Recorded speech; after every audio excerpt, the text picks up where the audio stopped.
Tinitiyak natin na ang bawat kasong isasampalaban sa mga abusado ay may sapat na ebidensya at hindi hahantong sa pagbabasura ng kaso. Yun ang pinakamasamang resulta. Yung alam natin na guilty, ngunit nagkamali tayo sa pagbuo ng kaso, nagkamali ang DOJ o nakalimutan, ay mawawala, masisira yung kaso natin, hindi natin mapapasagot yung taong yun o yung kumpanyang yun. Pananagutin natin lahat ng may kasalanan. Ibabalik natin. So tatlo talagang ating ginawa rito. Unang-una, sinampahan na natin ng kaso yung mga may ebidensya tayo na meron silang kinalaman dito sa mga korupsyon na ito.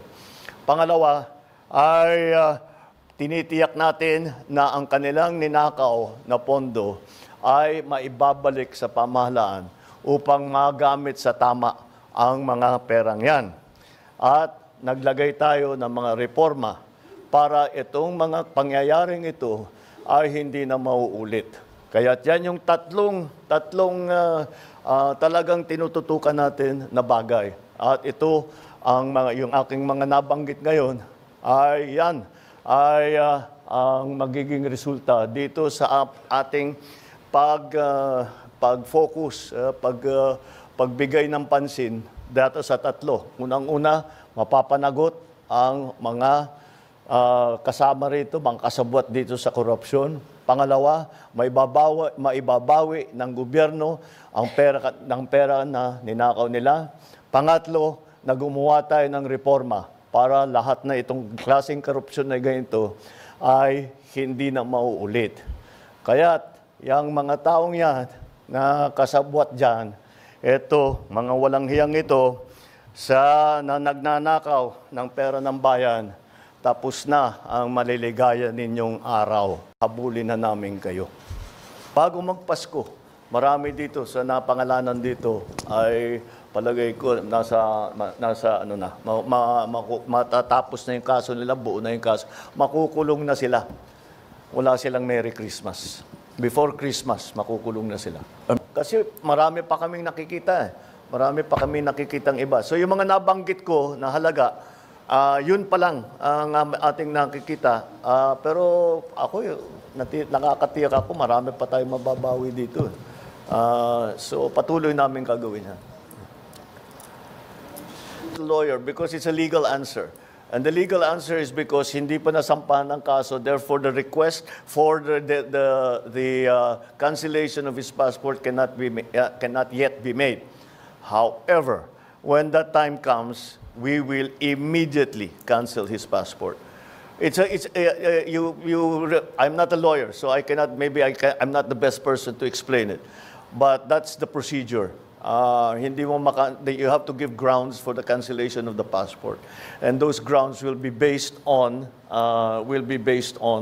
the cases that will be filed against him, except for them who are the most guilty.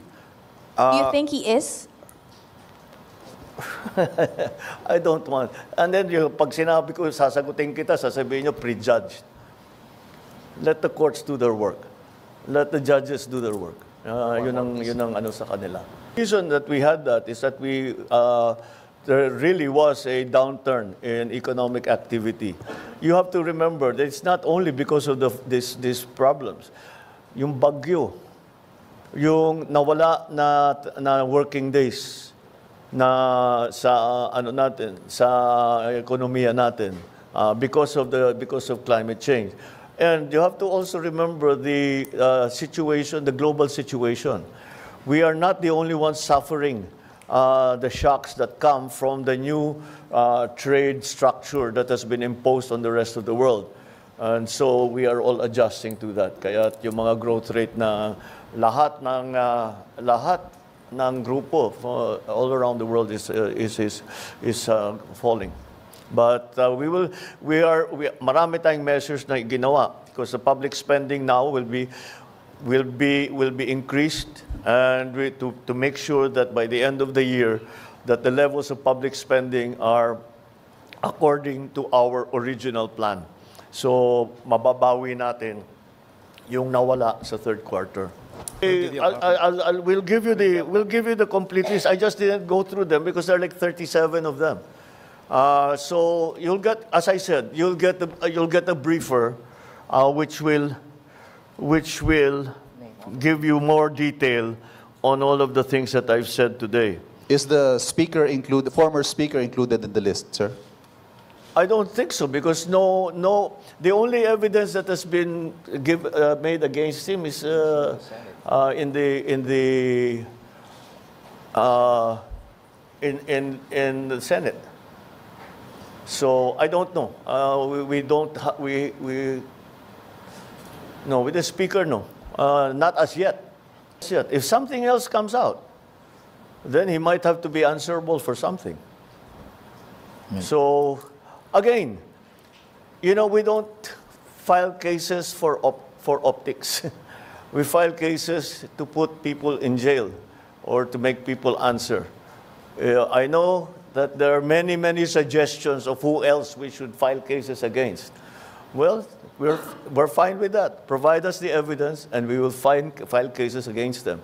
Kaya sinabi ko, napakahalaga yung sumbong sa Pangulo dahil marami kaming nakukuhang impormasyon dyan. So, pagpatuloy ninyo yung inyong pagsumbong.